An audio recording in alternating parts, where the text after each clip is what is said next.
Fire in the cockpit.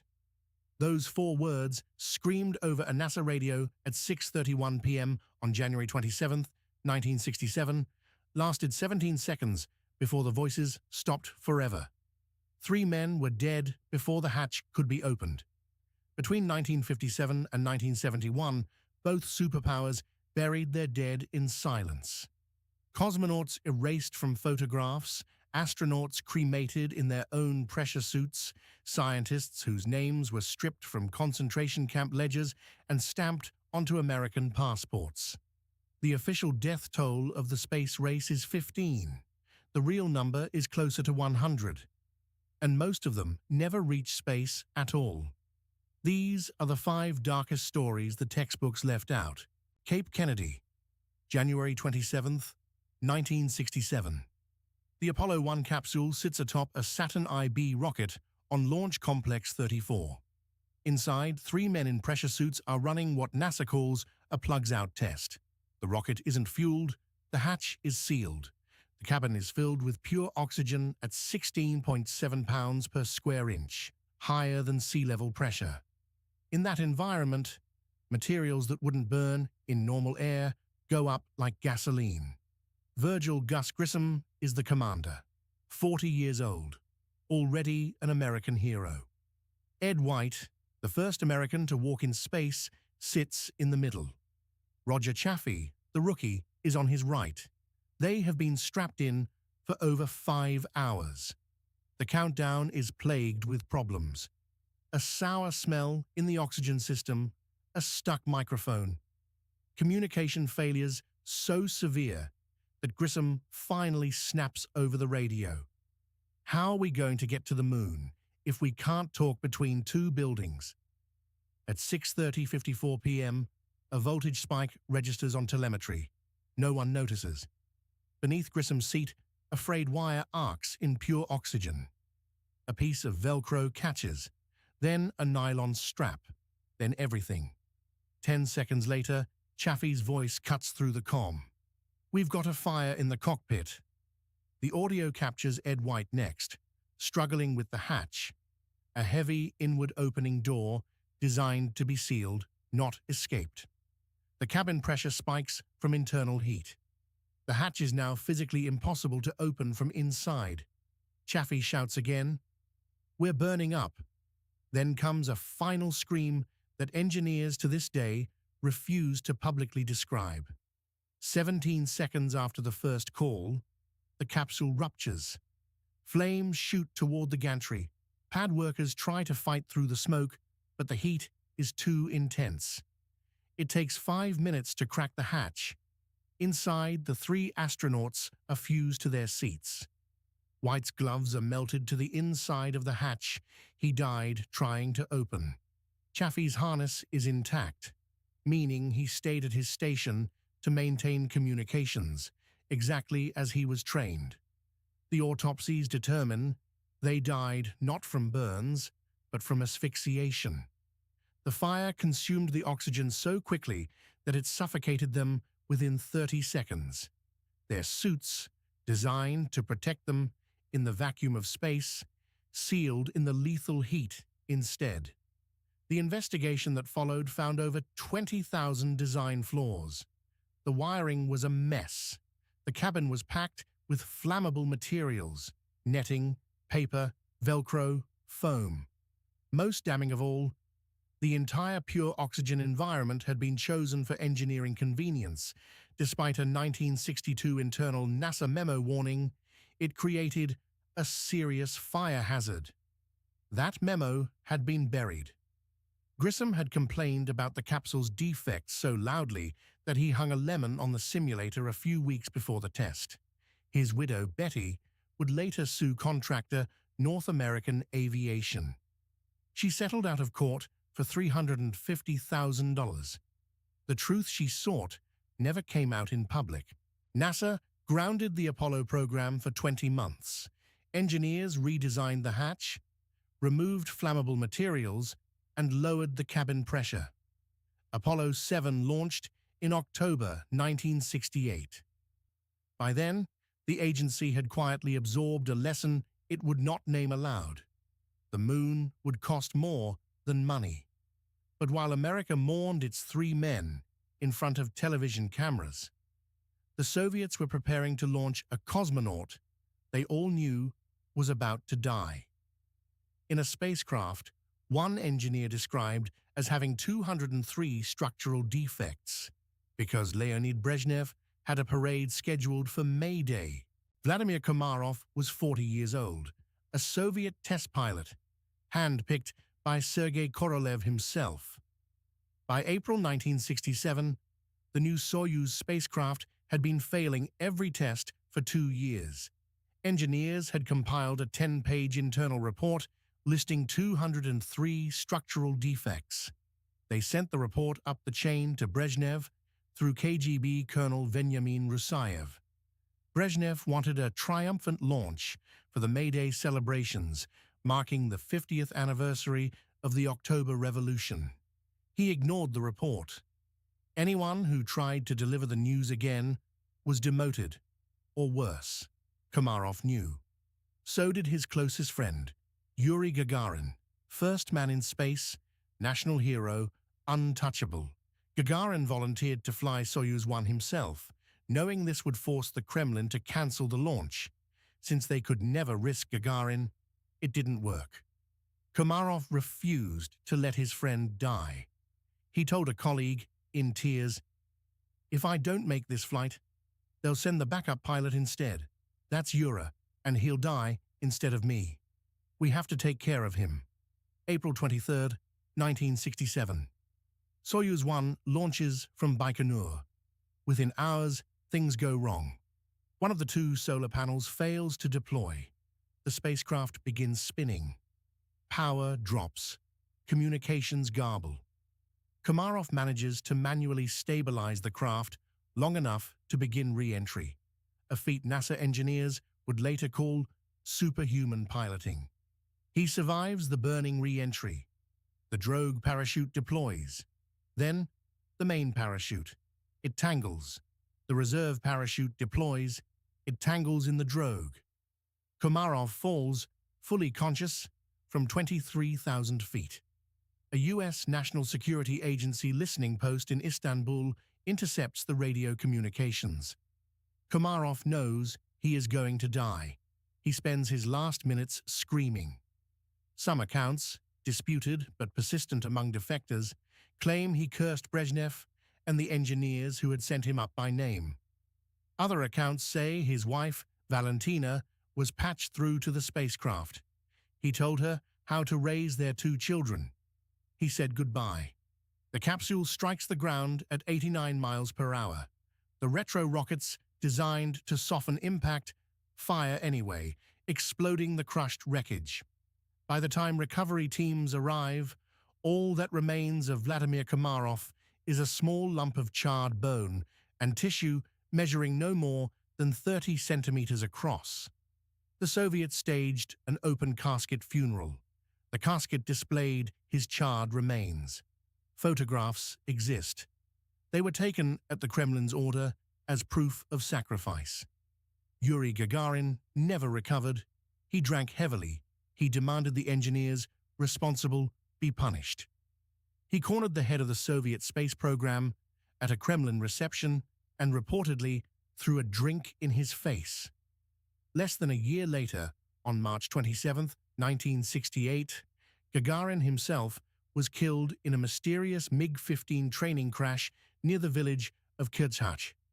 The official report blamed pilot error. Declassified documents released in 2011 finally revealed the truth.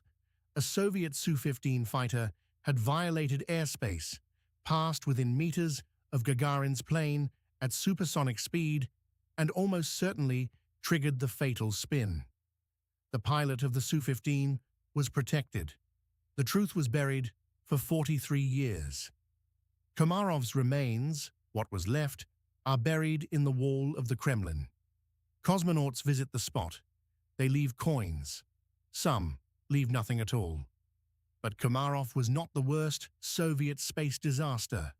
7 years before he ever climbed into Soyuz 1, on a single October evening in Kazakhstan, The Soviet Union killed more of its own engineers in a single moment than the entire space race would lose in the air. Baikonur Cosmodrome, Kazakhstan, October 24, 1960. The R-16 was a new Soviet intercontinental ballistic missile, the first design capable of staying fueled for long periods, ready to launch in minutes. Khrushchev wanted it operational in time for the November 7th anniversary of the October Revolution. The deadline was political. The schedule was insane.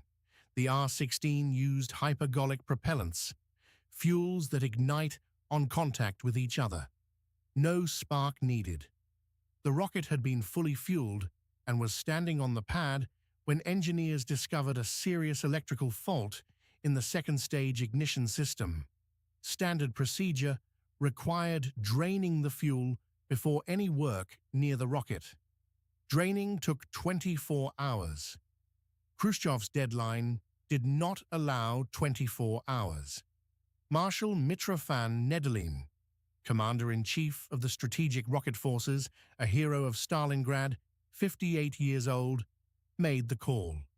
The fuel would stay. Engineers would work on the live, fully fueled rocket. Nedelin himself sat on a wooden chair on the launch pad, 20 meters from the base of the missile, smoking a cigarette to demonstrate confidence to his men. Around him, 250 technicians, scientists, and military personnel went to work.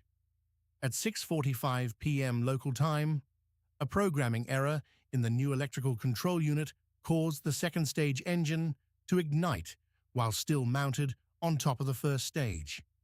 The flame burned through the first-stage propellant tanks instantly.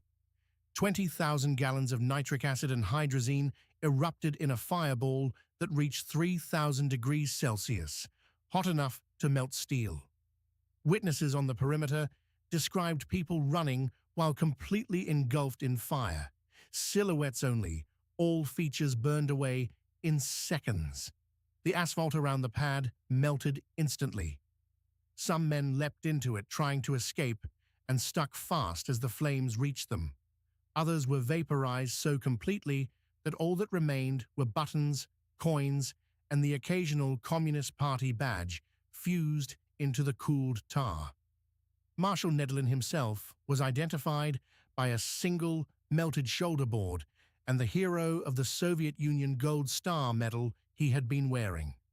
Nothing else of him was found. The death toll has never been officially confirmed. The KGB cordoned off the entire site within an hour. Survivors were ordered to sign documents promising silence on penalty of imprisonment. Families were told their loved ones had died in an aircraft accident. Some bodies were never returned.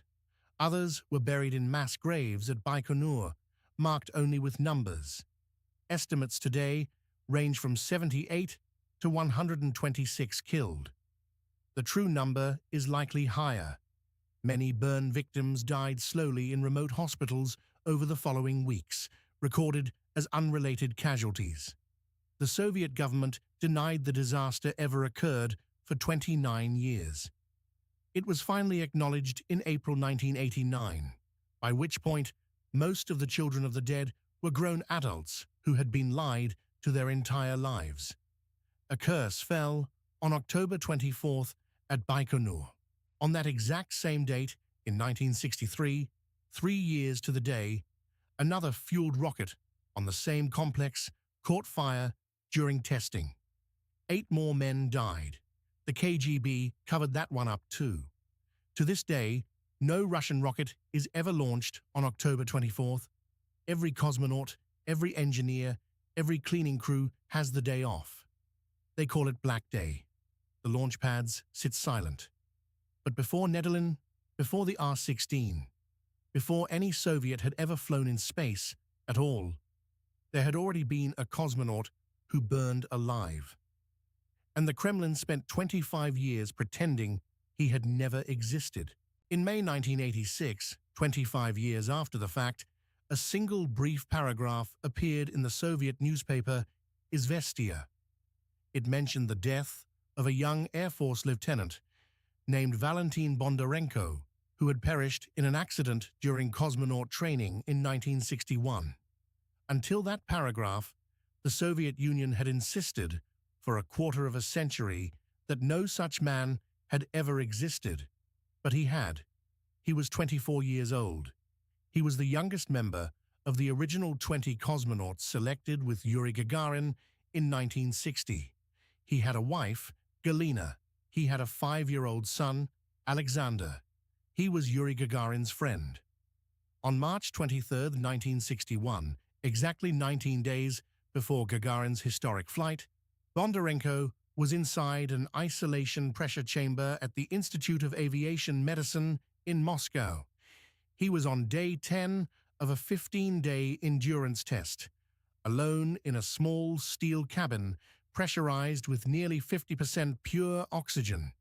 He had just removed medical sensors from his bare skin. He took a cotton ball soaked in alcohol to clean the residue from the sensor sites. Then he tossed the used cotton ball aside without looking. It landed on the exposed heating coil of a small electric stove. In a pure oxygen environment, the alcohol-soaked cotton did not simply burn, it detonated. Within seconds, his nylon flight suit was on fire. The chamber's high-pressure interior could not be opened quickly. It took 30 full minutes to depressurize before the door could even be cracked. Bondarenko was conscious through most of it. When they finally pulled him out, the only parts of his body that were not severely burned were the soles of his feet, where his boots had protected him. He lived for another 16 hours in agony. His final words, repeated over and over to a doctor, "It's my fault. No one else is to blame." He was erased. His photograph was airbrushed out of every cosmonaut group portrait. His name was struck from training rosters. His widow was given a small pension and ordered under threat of imprisonment never to speak of him publicly. His son was forbidden from telling classmates how his father had died. 6 years later, on Apollo 1, Grissom, White, and Chaffee would die in nearly identical circumstances: pure oxygen, electrical spark, sealed cabin, hatch that wouldn't open. NASA had no idea Bondarenko had died this way. The Soviets refused to share any details. The lesson that could have saved 3 American astronauts was classified. But Bondarenko may not have been the only erased cosmonaut. In Turin, Italy, 2 amateur radio operators, brothers Achille and Giovanni Giudica Cordelia, built a private listening station, powerful enough to track Soviet space transmissions. Between 1960 and 1964, they recorded a series of strange signals. A man's heartbeat slowing to nothing in November 1960.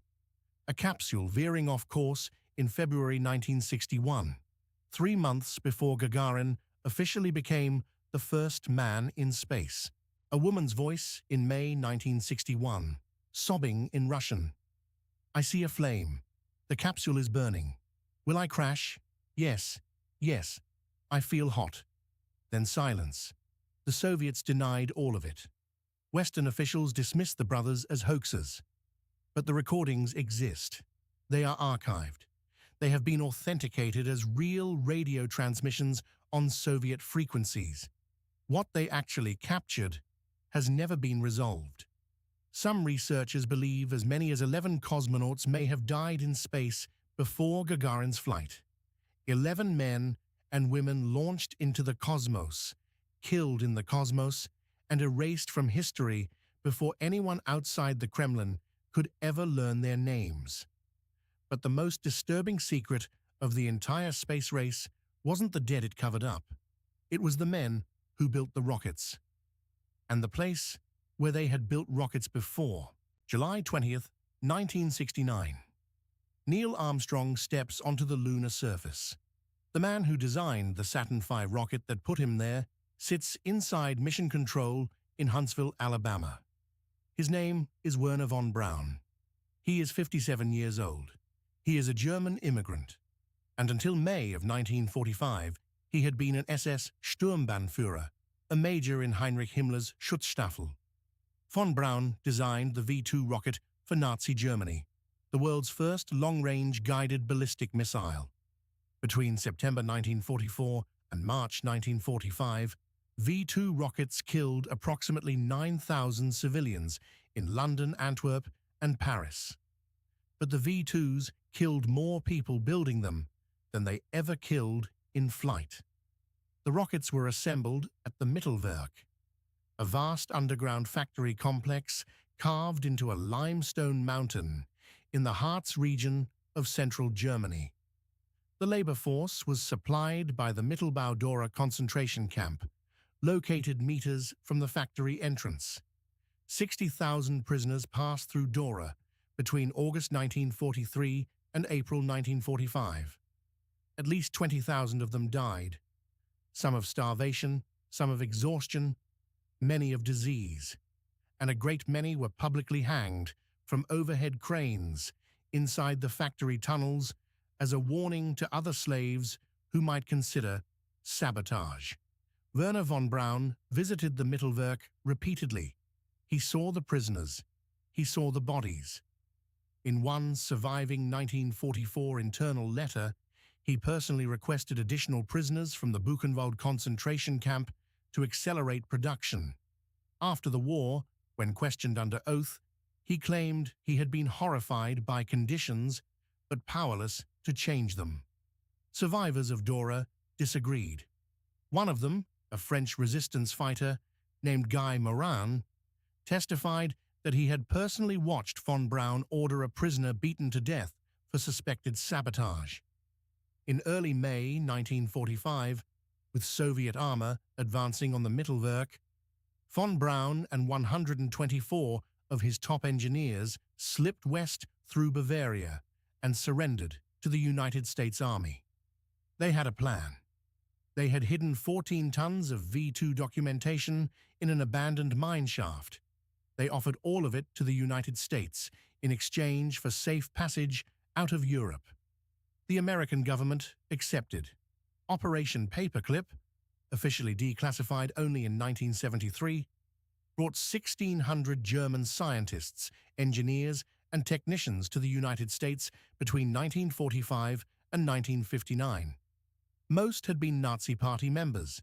Many had been SS officers. Some had personally directed slave labor. Their files were sanitized. Their war crimes were buried. New, clean identity dossiers were paperclipped to their immigration records, and that is how the program got its name. Von Braun became director of NASA's Marshall Space Flight Center in Huntsville. He designed the Saturn V, the most powerful rocket ever built. He was awarded the National Medal of Science by President Ford in 1975. When he died of pancreatic cancer in June 1977, NASA called him, without a doubt, the greatest rocket scientist in history. He is buried in Alexandria, Virginia. His headstone bears a quote from Psalm 19. "The heavens declare the glory of God, and the firmament showeth his handiwork." The man who built the rocket that took humanity to the moon also built the rocket that hanged 20,000 prisoners in a tunnel under a German mountain. Both of those facts are true. The Soviets, by the way, captured another 2,000 German rocket scientists and brought them to a closed city near Moscow. Their N-1 moon rocket was also developed using V-2 technology. It exploded 4 times in a row, including one launch in July 1969, 3 weeks before Apollo 11, that produced the largest non-nuclear man-made explosion in human history. The Soviets never reached the moon. The Americans did, on the shoulders of giants, and on the bones of 20,000 prisoners no one in Houston ever named aloud. The space race wasn't a race. It was a slaughter dressed up as a triumph. 15 confirmed dead, dozens more erased, 20,000 prisoners no monument remembers. If history this dark belongs in the light, hit subscribe so the next story finds you.